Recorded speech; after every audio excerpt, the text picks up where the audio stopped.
I'm always recording, man. Oh, okay. That's one thing you need to know about me. Always be recording. Always be recording. There are some changes to the Hadozee that we could talk about. It's more about getting rid of racism. First of all, this stuff shouldn't have been in the book to begin with, and why it happened is beyond me. So that's one thing.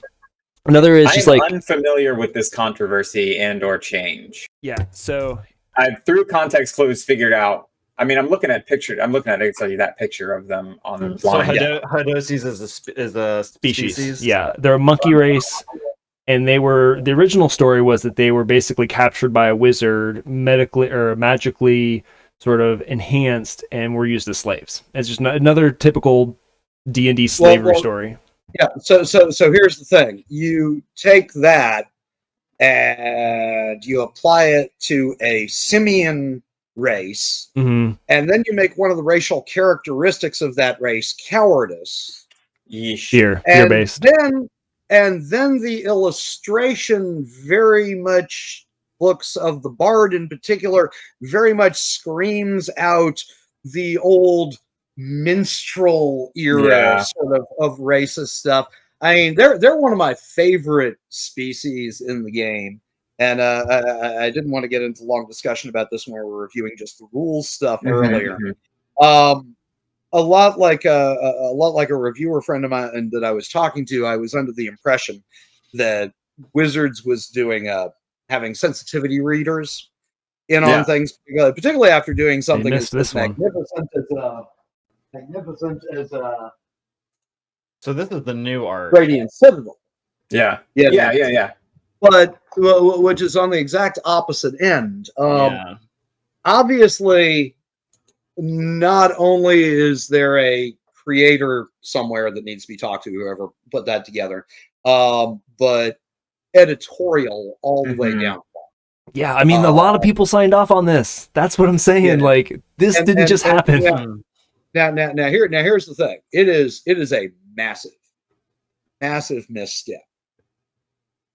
Personally, I will give Wizard major points for the fact that when they realized they had screwed up that badly, they immediately changed everything on D&D Beyond and the online stuff, started an internal investigation to find out exactly who the people are that let this make it all the way into print and distribution, issued a public statement that the stuff would be removed from all future printings, accidentally creating a collectible for all the wrong I was reasons. just thinking, damn, I need to get that book now.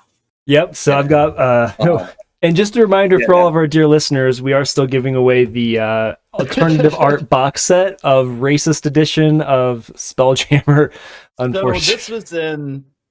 Sorry, I'm catching up a bit. This is in the most recent. This is not a race from the old situation that was reprinted, and we just didn't clean it up. This was no new creation, or the species goes back to Star Frontiers 4 years before Spelljammer, right? But the cowardice thing and the Dr. Moreau created them sort of thing going on, that is all brand new. Wow. And it is that brand new, like 2.5 paragraphs that's really, really problematic. That, and I mean, I honestly am not sure how the art is great stuff, but come on, if you're gonna have a Hadozee bard, a different presentation, maybe a harpsichord. That'd be pretty cool. Shred. I mean, you're in space. I'd be down on that. Yeah.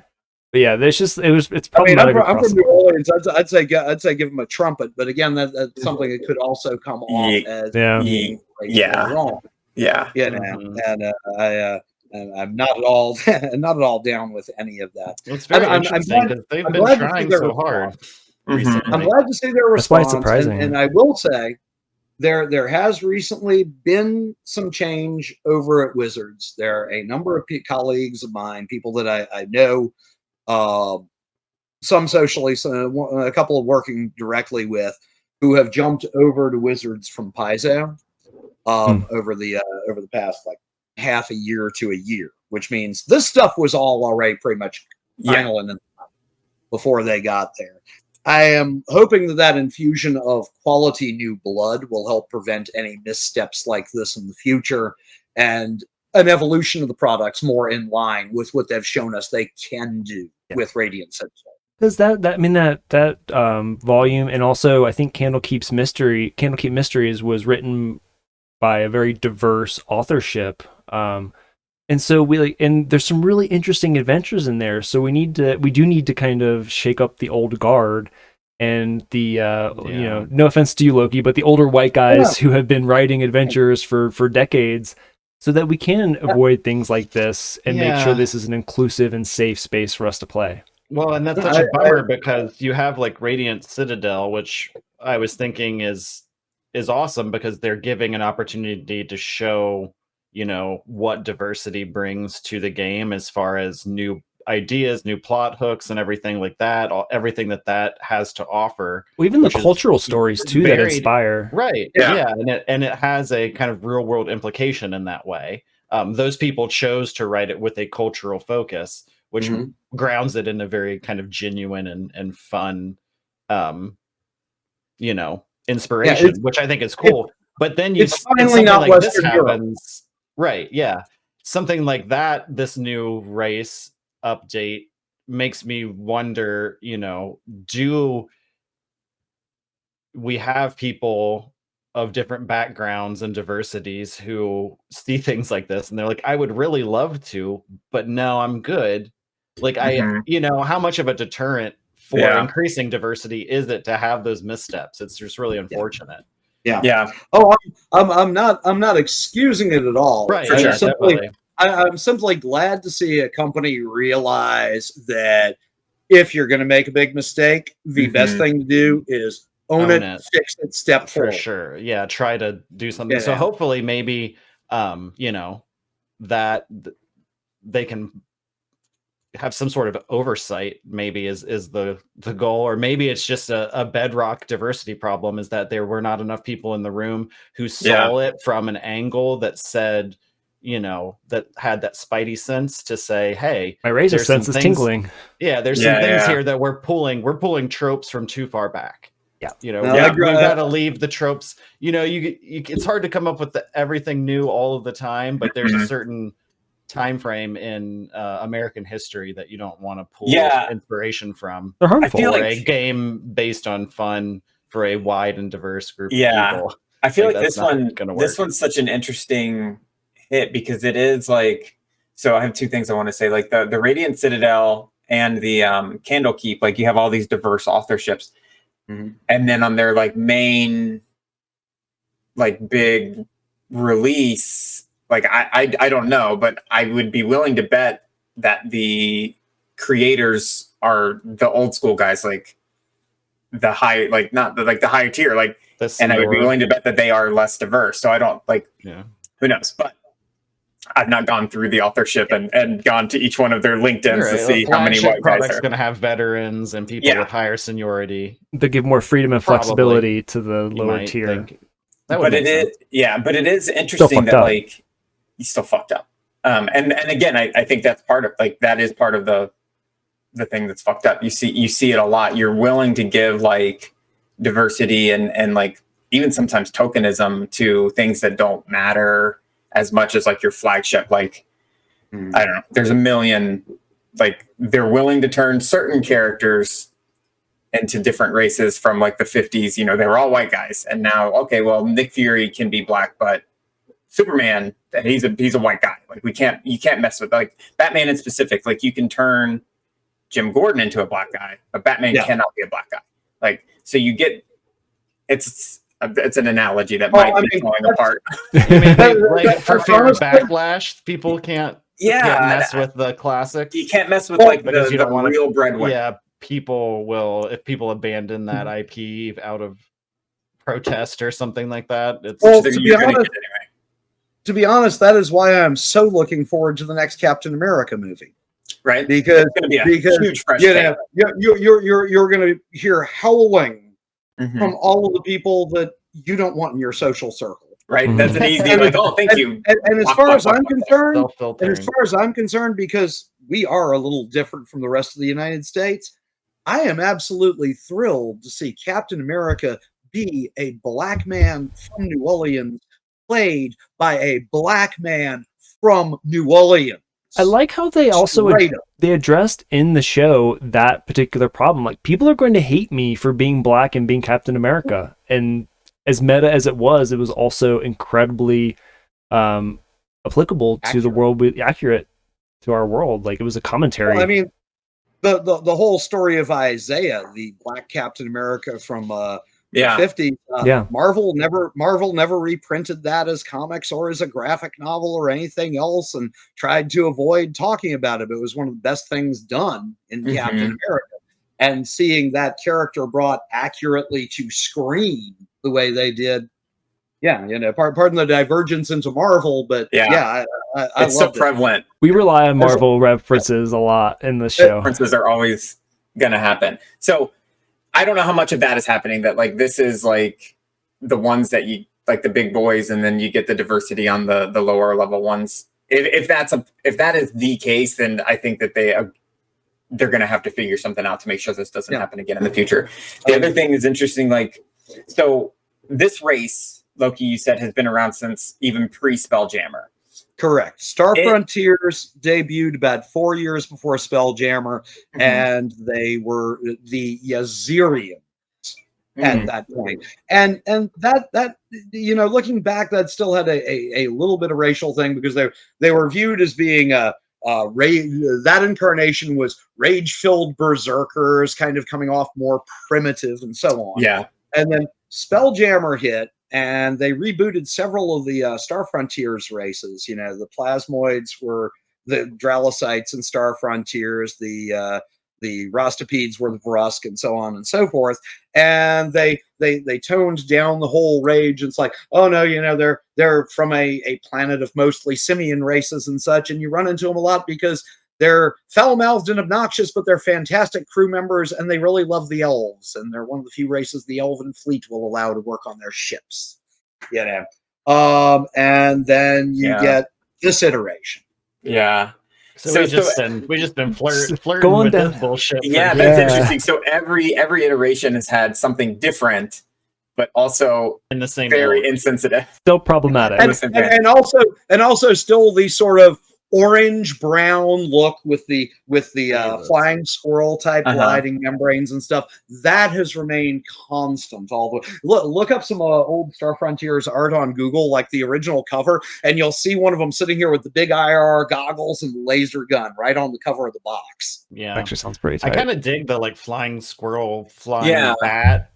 Oh, they're thing. Like they're so much fun. No, and the whole thing is they're natural sailors. I see what you did there. They sail through the air. Get like a pack of 5 or 6 of them as a family and hire them on board to have them just crawling through the rig and making sure stuff works. I mean, through the cargo hold and stuff, that'd be fun. When I first read about the races, like before this new book came out, maybe even a year ago when they announced like which ones are going to be, I was like, awesome. This race seems really, because they didn't tell you any of the goofy shit with it.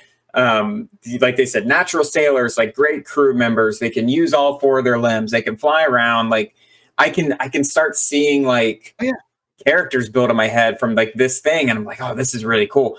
I didn't obviously know any of like the history, and it's so interesting because I don't know, like, so this race or species has been around. I don't know which word we're supposed to use anymore.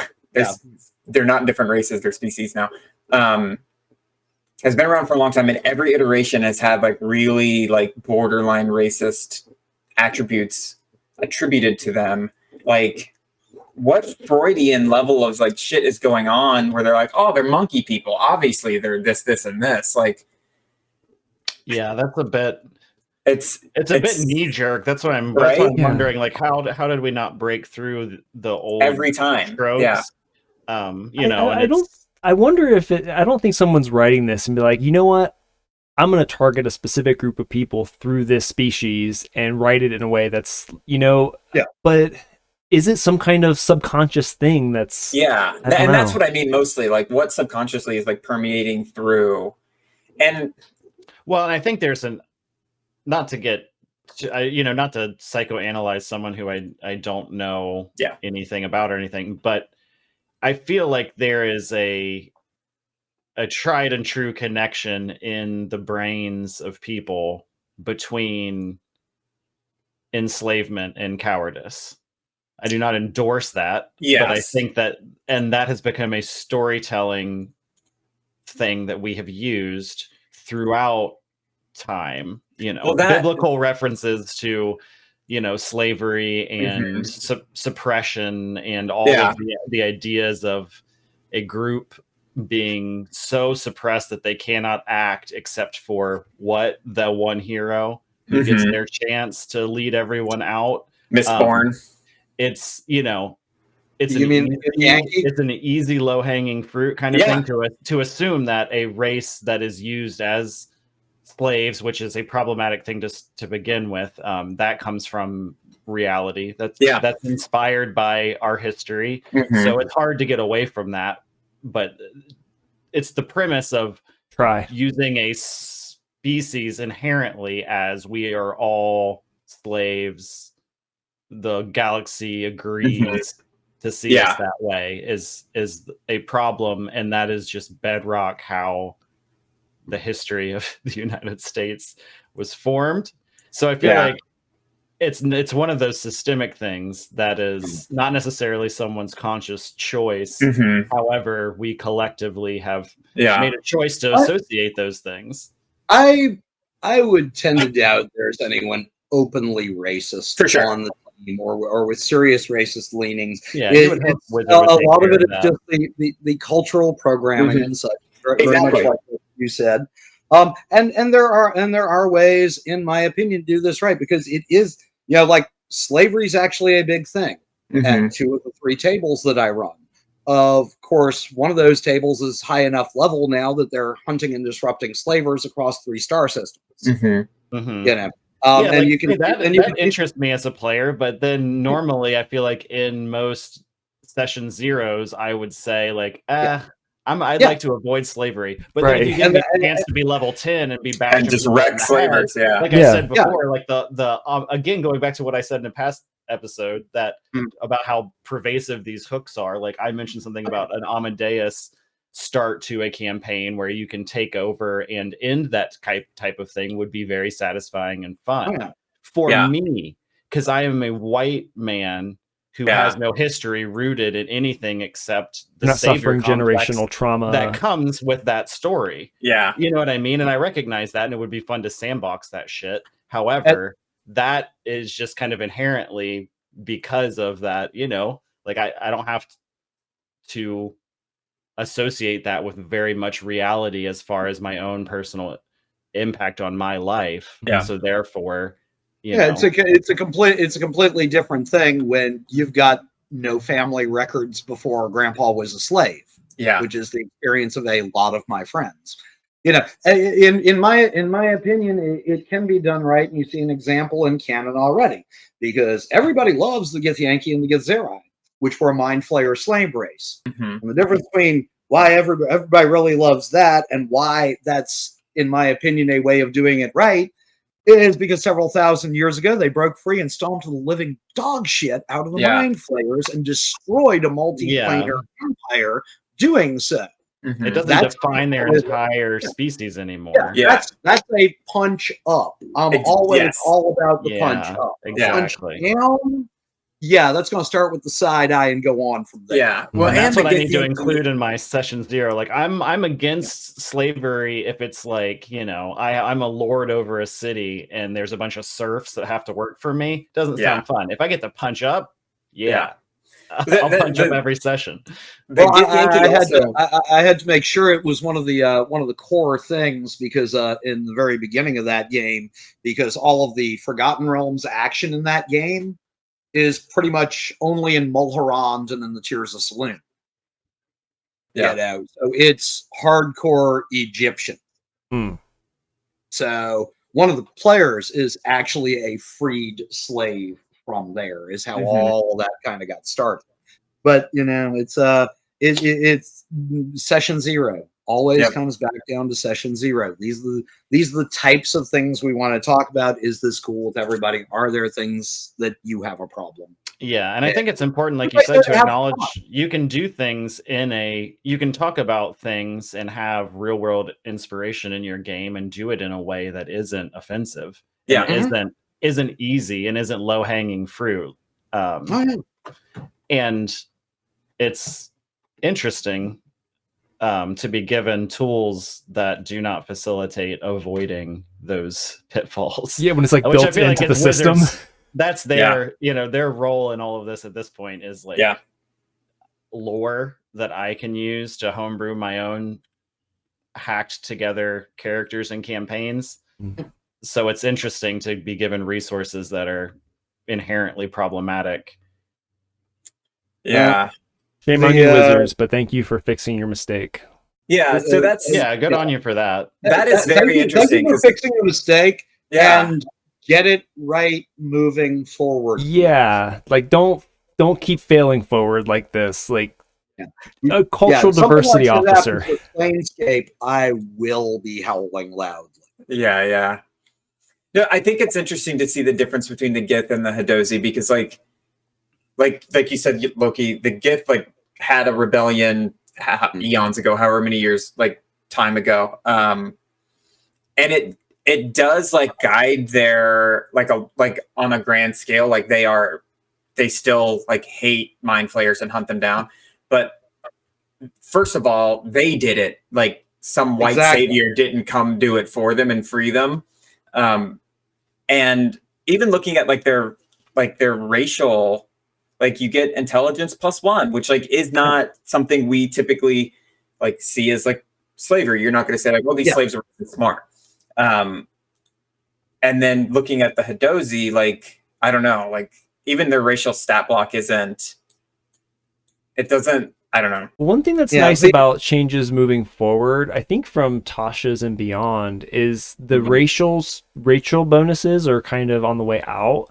And you get to basically choose where your stats are based on your character, your backstory, who that character is, not what species they are, which I appreciate. Which is such an easy fix because the problem is the assumptions you bring as a human being with varied life experiences to words like intelligence and wisdom and charisma. And that's a little bit of my point because I think it is super telling what the original writers what they attributed to each species.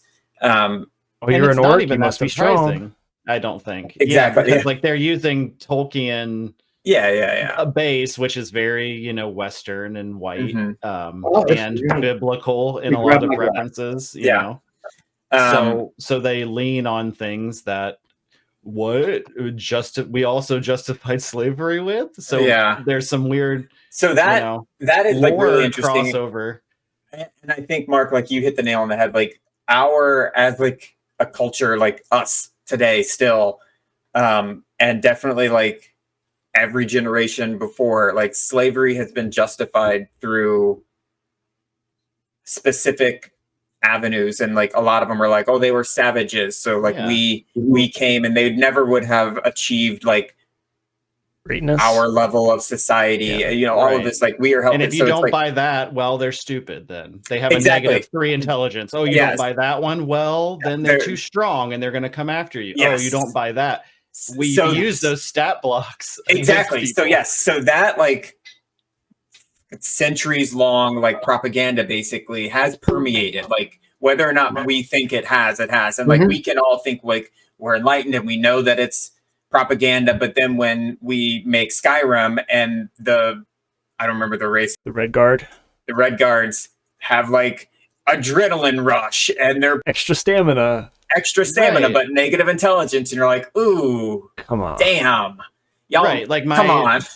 My shoe monk is from the eastern part of a map that someone drew. Yeah. And the original version of that race, I'm not sure if it's up to date, still has this. They have a gold hue to their skin. Yeah, which is like, so funny. Where did that come from? Yeah, and I didn't even realize it until I was rolling my character. I remember we talked about live that in an episode. I was like, "Oh God, damn it! What have racist I done? Again." You took it as like gold, as in like the metal, and not like, oh, these are Asian folks. I was like, I want him to shine underground because I wanted some sort of fish out of water backstory to make him mesh with the team a little bit more and have something.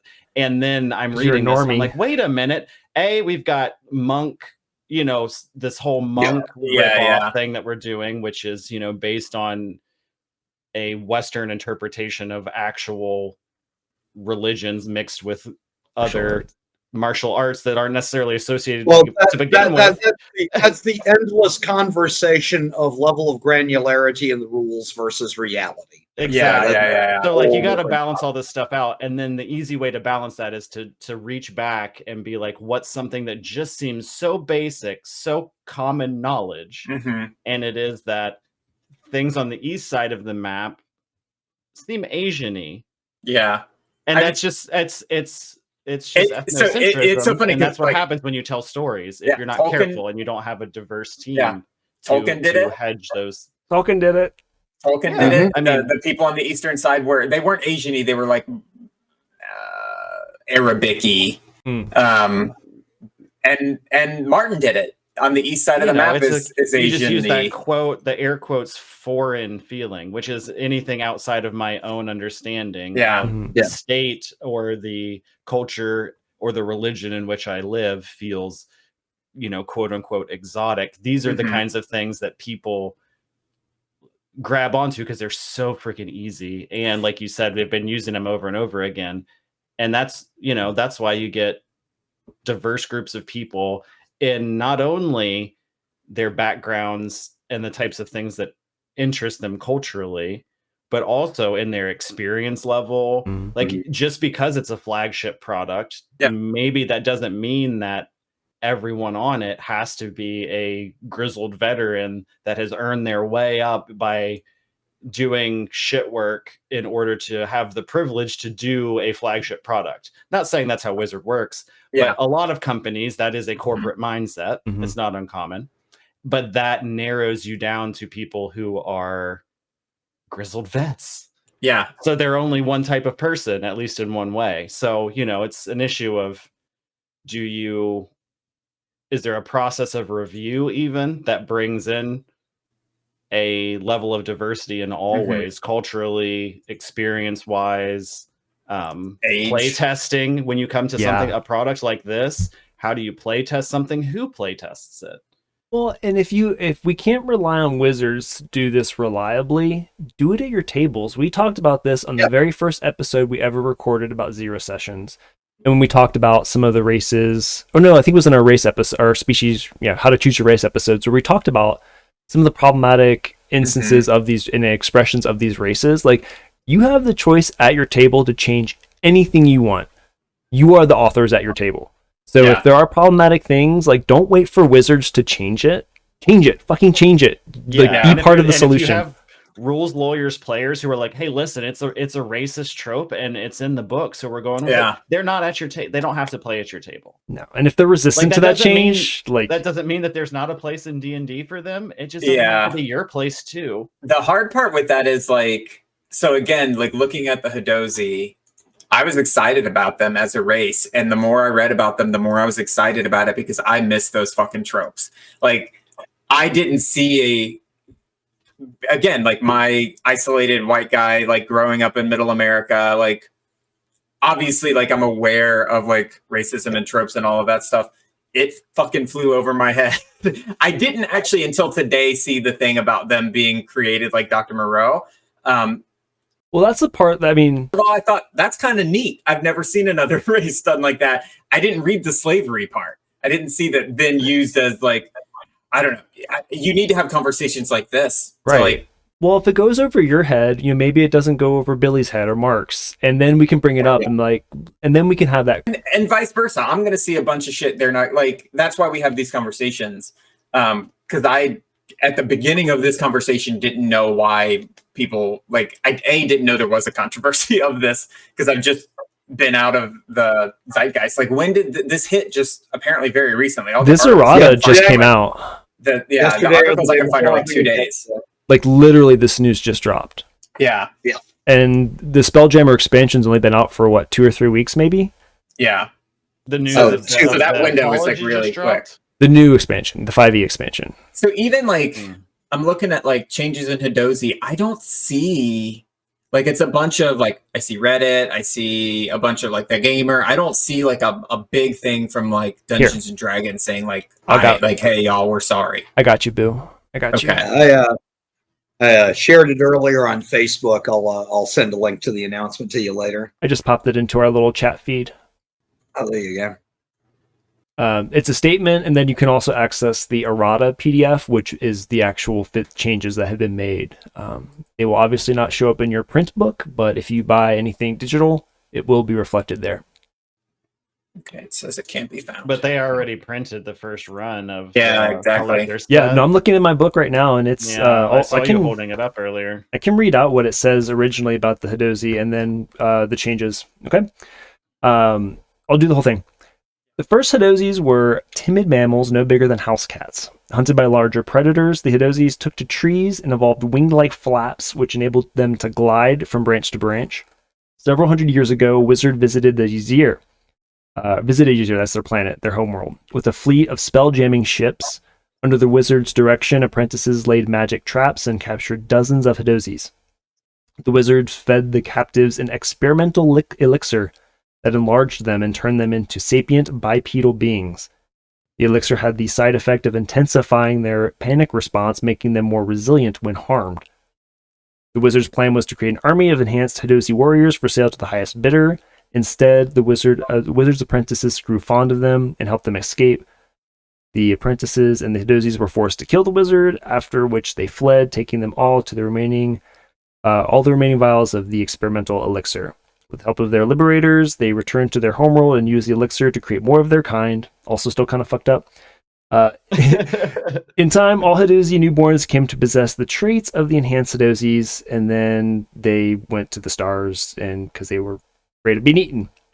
Blah, blah, blah, blah, blah. So, yeah. And then the new one... I remember first reading that in the book and deciding, okay, well, that's not in my game. Through chemical... That's weird. That's so weird.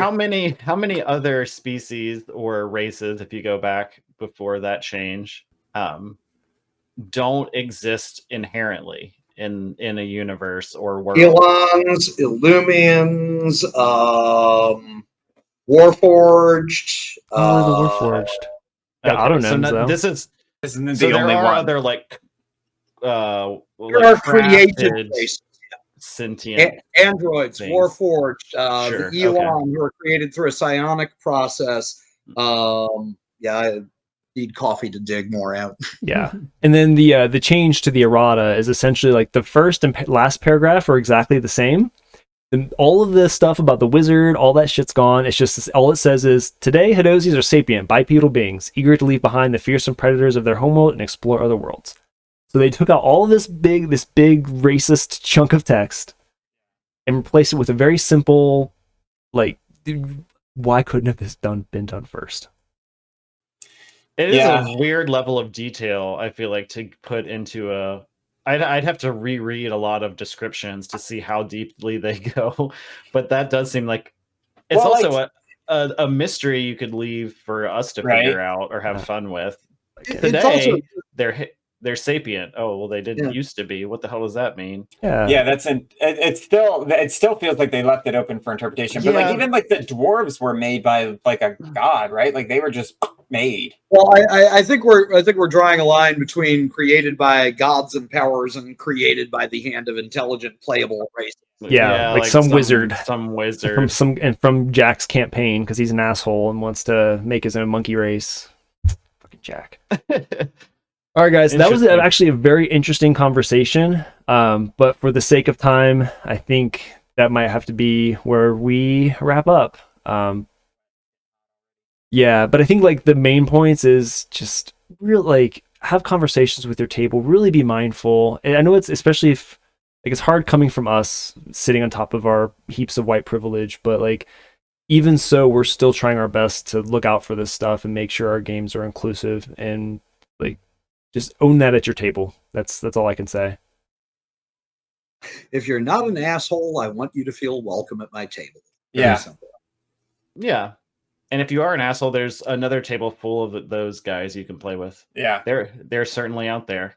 Play with them. And like, They're I don't know, again, 4chan. like I didn't know anything about this. I read the thing and didn't see any problem with it. And like, you've changed my mind.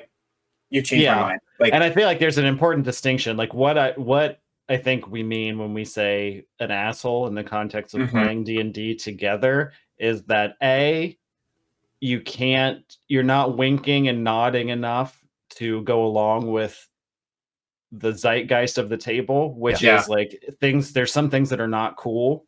And if it bothers you, you don't necessarily have to like fucking talk about it. You could just move on and play the game. Yeah. And it doesn't have to be the focus of everything.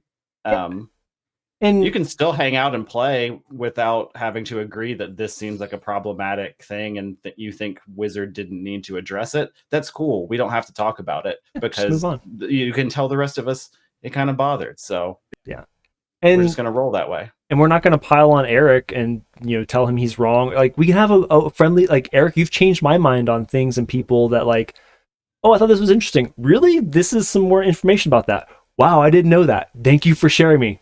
That's 100% what more information should change the way you view things. And if it doesn't, that's when you enter asshole territory. Exactly. Yes. Yep. Awesome. Well, guys, thanks for that conversation. Loki, once again, thank you for jumping on and hanging out with us. We really appreciate it. Oh, my pleasure. It's always fun to hang out with you guys. That's it for this week's episode. Don't forget to subscribe to the podcast if you haven't already, and head over to +1togaming.com for more live discussions, actual plays, character creation tips, and more. Thanks so much for listening, and we'll catch you next time.